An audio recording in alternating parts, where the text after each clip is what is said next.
ዘንድሮ ወላጆች በጣም ስስ ሆነዋል። ልጆቻቸው ቀላል ጥፋት አይደለም የሰው አይን ቢያጠፉ መቆጣትን እንደ ኋላ ቀርነት ነው የሚያዩት። ለዛም ነው የቅልእ ማህበርን ያቋቋም ነው።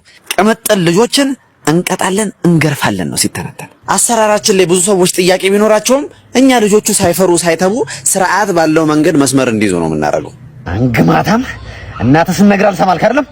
ልብላ መሰለኝ ልብላ ወይ እኛ አሰራራችን እንዴት ነው? በቅድሚያ መጀመሪያ ልጁ ከ7 ዓመት በታች መሆን አለበት። ከ7 ዓመት በላይ ከሆነ ኦልሬዲ ልጁ ስድ ሆኗል። በቃ ከኛ ቁጥር ይወጣል። ሌላው ደግሞ ልጁን ረጋ ብለን ስንመክረው ስናናግረው አለ አይደል? ወላጅ አጠገባችን ባይኖር ጥሩ ነው። አንተም ማትረባ አንተም ሰው ነህ፣ ሰው ታስቸግራለህ። ትመርንጋጦት አናት ልበርቀስ ነፍስ በጅናት እንገላለን። እሺ ምንም ራይ የለንም። አሰራራችሁ እንግዲህ ህፃናት ስነ ልቦና ላይ ትልቅ ችግር እያደረሰ ነው የሚባል ወሬ አለ። ድርጅታችሁን ለማዘጋት ፊርማ እየተሰባሰበ እንደሆነ ሰምተናል። እናንተ ስለዚህ ጉዳይ ምን ትላላችሁ?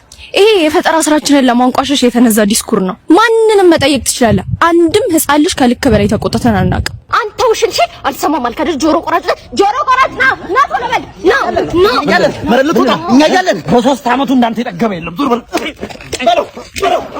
ልጆች በዱላ አይገሩ። ቁጭ ብሎ የመነጋገር ልምዳችንን በማዳበር ትውልድን እንገንባ።